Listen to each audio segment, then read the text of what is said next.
donde le estás trabajando algo específicamente y no estás semanas, estás meses y a veces hasta más de meses diciendo lo mismo y no ves ese interés o esa entrega que digas tú, oye, en una semana, en dos o en un mes, dependiendo de la habilidad y la dificultad, obviamente, pues depende qué tan rápido hace esa mejora, ¿no? Entonces, eh, en mi caso te digo, o sea, digo, lástima que Homero no vive actualmente, pero yo era de esos jugadores que inmediatamente estaba ahí y yo entraba a la cancha y entraba a la cancha y yo ya traía en mente lo que tenía que trabajar y cómo lo tenía que hacer para obviamente ya eh, avanzar en ese aspecto. Y la verdad, te soy franco, creo que hay mucha carencia en ese aspecto. O sea, digo, lamentablemente, ¿no? O sea, no puedo decir mentiras, por eso es la realidad. Sí, y platicábamos con Bruno Echegaray esa parte. Nosotros crecimos en los clubes, o sea, pasábamos horas en los clubes, pared, jugar partidos con quien estuviera y aparte entrenar en la academia y te quedabas Sí, otro rato y buscabas jugar, ¿no? Ahora la sí. generación actual es digital, ¿no? Tienen, mucha tarea, mucho trabajo, salen rápido de la escuela, un poco de entrenamiento y vámonos. Ya no es lo antes y eso se ha perdido, ¿no? Sí, se ha perdido mucho de eso, y antes jugábamos con quien sea, ¿no? Puede ser una niña, un niño, un señor, una señora, y ahora muchas veces, ay, ¿cómo voy a jugar con una niña? O cómo voy a entrenar con una niña? O cómo voy a jugar con una señora? O sea, realmente no veíamos esas situaciones. Lo que queríamos era jugar y sabíamos que no importara quién tenías del otro lado de la cancha, eso te iba a servir, te iba a ayudar, lo ibas a disfrutar.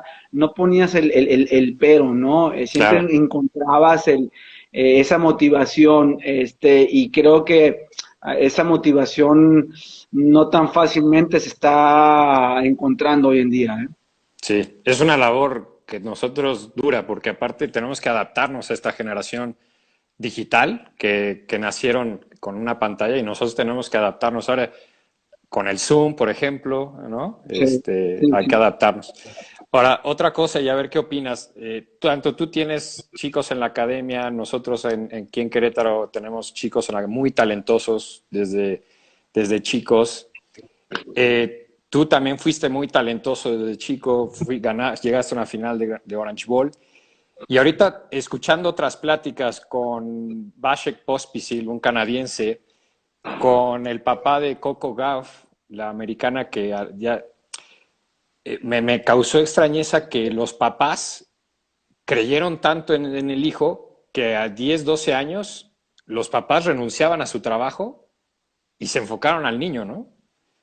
Y bueno, le salió. Bueno, hasta el momento han sido exitosos, pero qué riesgo, ¿no? O sea, uno dice, tendría que haber creído mucho en su hijo, tendría mucho potencial, pero Sí, es una línea muy delgada y qué opinar, ¿no? Porque también nos escuchan papás que dicen, bueno, también mi hijo, ¿hasta en qué momento? Porque el Basic Hospice, su papá le dijo, ¿sabes qué? Ya vas a tener que salir a hacer homeschool, porque tienes que entrenar, pero ¿en qué momento, no? sí, sí es un tema difícil y es un tema, bueno, pasó en el caso de Sharapova también. El papá dejó todo en Rusia y se fue con Boletieri y llevó a Sharapova, no recuerdo si a los 11 o 12 años, y ese mismo caso. Obviamente es una decisión muy complicada, pero, y no hay muchos casos como esos. Obviamente está al otro lado de la moneda. Hay mucha gente que ha hecho lo mismo y pues han perdido muchas cosas o regresó el papá con su trabajo, buscó otro trabajo, puso negocio y no se dieron las cosas y está la vía de la universidad. Yo creo que para que un papá pueda tomar esa decisión, definitivamente el papá no la debe de tomar sola y no debe ser un criterio solamente el papá, porque en la mayoría de los casos los papás no tienen ese conocimiento de lo difícil que es llegar allá y qué aptitudes debe de tener el jugador también, ¿no? Tanto físicas como mentales también, lo que hablábamos, la pasión y todo eso. Entonces, yo creo que es un consenso y el papá tiene que asegurarse de que son personas que saben y que son personas que le dicen que hay que a lo mejor dejar todo, o hay que cambiar el estilo de vida, la familia, hay que cambiar de país, de residencia, etcétera, ¿no? Es una, como dice, una línea muy delgada, muy difícil de llevar, de tomar la decisión. Sin embargo, cuando tienes a un hijo con un talento como Coco Gauff, viste la conferencia de papá hace un par de días, Sí, pues, híjole, yo creo que mucha gente tomaría la misma decisión, pero hay mucha gente que toma la decisión cuando ves que realmente ese jugador no puede trascender a nivel profesional, digamos, trascender dentro de los 100 del mundo, que es los que normalmente ganan dinero, y que se arriesgan, se juegan todo, y pues bueno, resulta que no. Entonces, yo creo que es básicamente es un equipo el que tiene que valorar, el que tiene que definir eso para tomar una decisión, y no que el papá sueñe y que crea, porque muchas veces pasa eso, ¿no? O sea, lo vemos en donde trabajamos, tú lo ves, yo lo vivo también, y llegan papás donde piensan que tienen al futuro número uno de México, ¿verdad? Que va a sacar el tenis adelante y que sí. ahí va a cambiar todo, el próximo Raúl Ramírez, etcétera. Y la verdad, hay cosas que papá no percibe, que no ve, que uno como entrenador, con la experiencia que tiene como jugador y como entrenador, pues realmente no es como para irse a grandes ligas, ¿no? Y que bueno, hay que seguir a lo mejor hay que seguir con los estudios y ver si más adelante, 16 años, 17, hay un cambio en el jugador, en tanto en su forma de entrenar, en sus ganas, en su pasión, en resultados, pues a lo mejor ahí ya a lo mejor toma una decisión, pero 12, 13 años, 14 años, la verdad que se me hace demasiado aventurero y te podría decir que pudiera haber a lo mejor uno al año o dos jugadores o Sí, tres en todo el mundo, ¿no? son Entonces, casos extraordinarios, yo veo. exactamente, Y, sí, muy difícil. y lo particular es que de Coco, tanto de Coco como Pospisil, eran papás entrenadores. O sea, que dijeron, yo te voy a tomar y te voy a entrenar. Y bueno, el papá de Coco todavía sigue siendo todo entrenador. Pero Sí, sí, exactamente. muy interesante ese tema. Lalo, ¿cómo has visto la forma que ha cambiado el entrenamiento cuando tú eras junior? Junior cuando ganaba, cuando estabas llegando a finales de Wimbledon, a cómo se entrena ahora, cómo entrenas tú ahora con tus chicos de alto rendimiento. Mira, hay cosas que siguen igual, definitivamente. Por ejemplo, hay cosas que no. Por ejemplo, cuando yo entrenaba de chico, no se daba mucho el trabajo con mano, lanzar la pelota de cerca con la mano, cuando a veces limpieza de golpes, Sí, técnica, apoyos, etcétera. Era más el lanzar la pelota con la raqueta, ¿ok?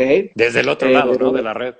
Exactamente, no existía eso. Sí me tocó, por ejemplo, con Homero González, que sí lo hacía un poco, me acuerdo de cerca, en mis inicios, pero ya después casi no lo vi. Era mucho trabajar con canasto, con objetivos, drills, no con patrones muy específicos, Sí.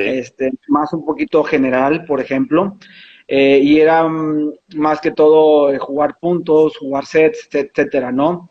Eh, de la diferencia que veo que yo hago con mis jugadores ahora, y no sé si sea bueno o no, pero bueno, lo hago, es siento, no, hago una calendarización más, una planeación más que todo de entrenamiento. Antes yo no veía eso con ninguno de mis entrenadores, ni aquí en Monterrey, ni en Estados Unidos veía como que, ok, esos son los torneos importantes, faltan 3 meses por decirte algo para este torneo importante, este mes vamos a trabajar esto, más técnico, más etcétera, este segundo mes más táctico, más con Claro. canasto con receta para que inviertas, entre cierres en la red, etcétera, y luego el último mes ya vamos a trabajar más bola viva con ciertos patrones de juego, por ejemplo. Eso no lo veía yo, ¿no? Ahora yo sí lo hago, por ejemplo, y te diré que no tengo tampoco muchos años haciéndolo, porque hace algunos años no lo hacía, ¿no? Me he metido más en esa cuestión y creo que me ha ayudado bastante en tener más en claro el entrenamiento que debo de llevar a cabo con los jugadores de la academia en dos diferentes grupos que tengo ahí de alto rendimiento. Entonces, ahora trabajo yo más con mano, dependiendo de la etapa que nos encontremos en la preparación de los jugadores de la academia.